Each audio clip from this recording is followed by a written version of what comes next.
बहुत पहले की बात है। बगदाद शहर में दो दोस्त अली और मुनीब रहते थे। अली बहुत गरीब था और किसी के घर बकरियां चराकर अपना गुजारा करता था। वह स्वभाव से बहुत ही ईमानदार और भला इंसान था। जबकि मुनीब अमीर था और वह स्वभाव से लालची इंसान था। बहुत व्यापार और पैसा होने के बावजूद उसको और पैसा चाहिए था। एक दिन की बात है, अली बकरियां लेकर जंगल में चराने ले गया। वहां पर वह थोड़ा आराम करने के लिए बैठ गया तो उसको नींद आ गई। जब वह उठा तो देखा एक बकरी कम है। वह बहुत घबरा गया कि अब मालिक को पता चलेगा तो वह बहुत गुस्सा होंगे।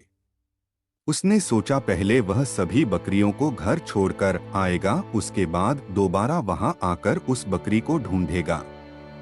उसने ऐसा ही किया। वह बाकी सभी बकरियों को छोड़कर उस बकरी को ढूंढने आ गया। वह बकरी को ढूंढते हुए आगे निकल गया। वहां पर उसको एक बूढ़ा बाबा बैठा हुआ नजर आया।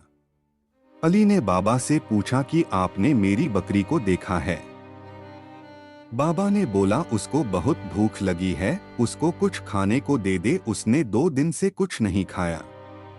अली के पास केवल थोड़ा ही खाना था जो उसने अपने लिए ले रखा था। यदि वह यह खाना बाबा को देता तो उसे भूखा ही रहना पड़ता, लेकिन उसने वह खाना बूढ़े बाबा को दे दिया। खाना खाकर बाबा ने कहा, तुम्हारी बकरी आगे घाटी की तरफ गई है।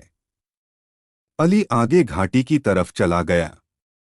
जाते जाते रात हो गई। अली को एक गुफा नजर आई। वह उस गुफा में चला गया। उसने सोचा आज रात इसी में गुजारनी पड़ेगी। वह सोने लगा, लेकिन भूख के कारण उसको नींद भी नहीं आ रही थी। उसने बोला काश मेरे पास खाना होता। इतना बोलते ही उसके सामने बहुत से शाही पकवान की दावत आ गई। उसे बड़ा अचरज हुआ और उसने वह खाना खा लिया। खाने के बाद जब सोने लगा तो उसको ठंड लगने लगी। उसने बोला काश मेरे पास एक चादर होती। तभी उसके सामने चादर आ गई। अब वह समझ गया कि यह गुफा जादुई है। उसके बाद वह सो गया। सुबह उठने के बाद उसने बोला काश मेरी बकरी मुझे मिल जाए। इतना कहते ही बाहर से बकरी उसको आती हुई दिखाई दी। वह बहुत खुश हो गया और बकरी को लेकर चला गया। जाते जाते उसने वह चादर बूढ़े बाबा को दे दी जिसने उस घाटी का रास्ता अली को बताया था। उसने यह बात अपने दोस्त मुनीब को बताई। सारी बात जानकर उसने सोचा अली कितना मूर्ख है जो ऐसी जादुई गुफा से केवल बकरी मांग कर आ गया। उसने उस गुफा में जाने को सोचा।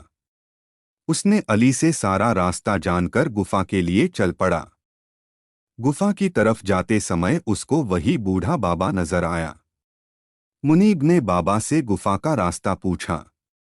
बाबा ने उससे खाने को मांगा तो मुनीब बोला यदि खाना मैं तुमको दे दूंगा तो मैं क्या खाऊंगा। उसके पूछने पर बाबा ने मुनीब को गुफा का रास्ता बता दिया। घाटी पहुंचकर जब उसने गुफा देखी तो वह बहुत खुश हो गया। वह जल्दी से उस गुफा के अंदर चला गया और गुफा से बोला मुझे इतना खजाना दो कि जिससे मैं जिंदगी भर भी न गिन सकूं। पहले तो कुछ नहीं हुआ, लेकिन कुछ समय बाद उसके सामने खजाना आने लगा और वह बहुत खुश हो गया।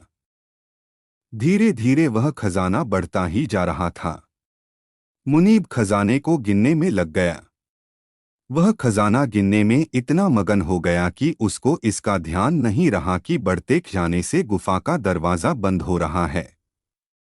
कुछ ही देर में गुफा का दरवाजा पूरी तरह से बंद हो गया। उसके बाद भी खजाना बढ़ते ही जा रहा था। थोड़ी देर में मुनीब उस खजाने में दबकर मर गया। इस कहानी से हमें यह शिक्षा मिलती है कि हमें कभी भी लालच नहीं करना चाहिए। लालच एक बुरी बला है। जिस तरह मुनीब ने खजाने का लालच किया और अपनी जान से हाथ धो बैठा।